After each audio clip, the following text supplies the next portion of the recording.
இந்த வீடியோவில் நான் வந்து நம்ம ரெஃப் அண்ட் அவுட் கீவேர்டை பற்றி பார்க்க போகிறோம் இன் C#. ரெஃப்னா என்ன அப்படின்னா used when you want to pass a variable that is already initialized to a method and you want the method to modify its value. Okay, என்னன்னா சிம்பிளாக ஒன்றும் இல்லை. நீங்கள் ஒரு வேரியபிள் வச்சுருக்கீங்க, அந்த வேரியபிளுக்கு ஒரு வேல்யூ இனிஷியலைஸ் பண்ணிட்டீங்க ஆல்ரெடி. பட் ஆனால் அது ஸ்டாட்டிக்காக இருக்குது, எனக்கு அந்த வேல்யூவை நான் சேஞ்ச் பண்ணணும். ஒரு ஸ்டாட்டிக் வேல்யூவை நான் வந்து சேஞ்ச் பண்ணணும்.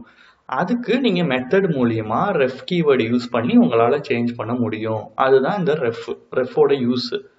ஓகே, சிம்பிளாக பார்க்கணும்னா இங்கே பாருங்கள், நான் சொன்னதே தான். ஒரு வேரியபிள் கொடுத்துருக்கோம் இன்டிஜரில், அதுக்கு நம்ம ஸ்டாட்டிக்காக 10ன்னு கொடுத்துட்டோம். கீழே பார்த்தீங்கன்னா நான் ஒரு மெத்தட் வச்சுருக்கோம், ஸ்டாட்டிக் மெத்தடு அப்டேட் நம்பர்னு சொல்லிட்டு ஒரு மெத்தடு நம்ம பேராமீட்டர் பாஸ் பண்ணுறோம். அதே மாதிரி இன்டிஜரில் பாஸ் பண்ணுறோம். பக்கத்தில் பார்த்தீங்கன்னா ரெஃப்ங்கிற கீவேர்டை நீங்கள் யூஸ் பண்ணணும். ஓகேங்களா, அந்த ரெஃப் இப்போ யூஸ் பண்ணிவிட்டு அதுக்கப்புறம் நீங்கள் data type and then parameter கொடுக்கணும். ஓகே, இங்கே வந்து ஒன்றும் இல்லை, அந்த பேராமீட்டர் நம்ம பாஸ் பண்ணுற வேல்யூவோட இன்ட்டு 2ன்னு மல்டிபிள் பண்ணுறோமா, அவ்வளோதான் இதில் டிஃப்ரெண்ட். ஓகே, வேறு ஒன்றுமே இதில் இல்லை. அப்புறம் இந்த செகண்ட் லைன் இங்கே வந்து நம்ம அந்த மெத்தடை இங்கே பாஸ் பண்ணியிருக்கோம். இந்த நம்பருங்கிறத அதில் நம்ம பேராமீட்டரில் பாஸ் பண்ணுறோம். பக்கத்தில் ரெஃப்ங்கிற கீவேர்டு நம்ம யூஸ் பண்ணுவோம். இங்கே ரெஃப்ன்னு மென்ஷன் பண்ணிங்கன்னா இங்கேயும் ரெஃப்ங்கிறத மென்ஷன் பண்ணணும்.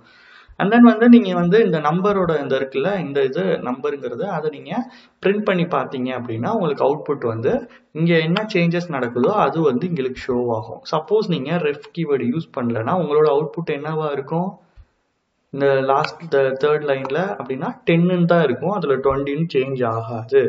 ஓகே, அதுதான் வந்து இந்த ரெஃபோட யூஸ். ஓகே, ஒரு ஆல்ரெடி உள்ள வேல்யூவை, ஒரு வேரியபிளோட வேல்யூவை ஸ்டாட்டிக்காக வச்சுருக்கீங்க, அந்த வேல்யூவை நீங்கள் சேஞ்ச் பண்ணணும்னு நினைக்கிறீங்க, உங்களோட ப்ரோக்ராமேட்டிக்கலாக நீங்கள் சேஞ்ச் பண்ணணும்னு நினைக்கிறீங்கன்னா ஒரு மெத்தட் மூலியமா நீங்கள் இந்த ரெஃப்ங்கிற கீவேர்டு மூலியமா உங்களால் சேஞ்ச் பண்ண முடியும். அதை தான் வந்துட்டு இந்த ரெஃப் கீவேர்டில் சொல்கிறாங்க. சரி, அடுத்தது அவுட்டுக்கு என்ன டிஃப்ரெண்ட்னா அதே தான் அவுட்டுக்கும், பட் ஆனால் கொஞ்சம் மாறும், அவ்வளோதான்.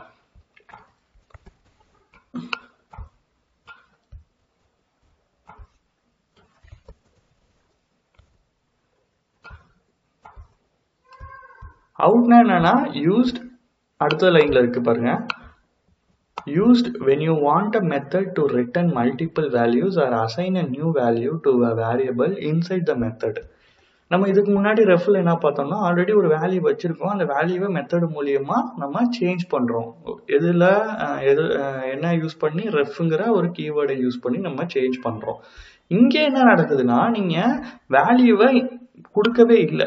ஓகே, நீங்கள் உங்களோட வேல்யூவை நீங்கள் கொடுக்கவே இல்லை, பட் அதுக்கு கொடுக்காமையே மெத்தட் மூலியமா அதுக்கு ஒரு வேல்யூவை கொடுக்குறீங்க. இல்லாத ஒரு வேல்யூவை நீங்கள் மெத்தட் மூலியமா கொடுக்குறீங்க. அதுதான் வந்து அவுட்டோட கான்செப்ட். இங்கே பார்த்தீங்கன்னா இன்ட்டு ரிசல்ட்னு தான் கொடுத்துருக்கோம், நம்ம வந்து வேல்யூ மென்ஷன் பண்ணல.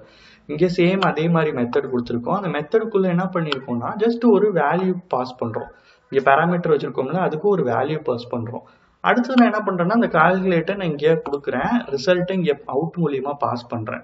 பாஸ் பண்ணிவிட்டு கடைசியில் நான் பிரிண்ட் பண்ணுறேன், console.writeline நான் பிரிண்ட் பண்ணுறேன். அப்போ என்ன ஆகும்னா இந்த 100ங்கிற வேல்யூ இந்த ரிசல்ட்டில் வந்துட்டு எனக்கு ஷோ ஆகும். அதுதான் அவுட் கீவோட யூசேஜ்.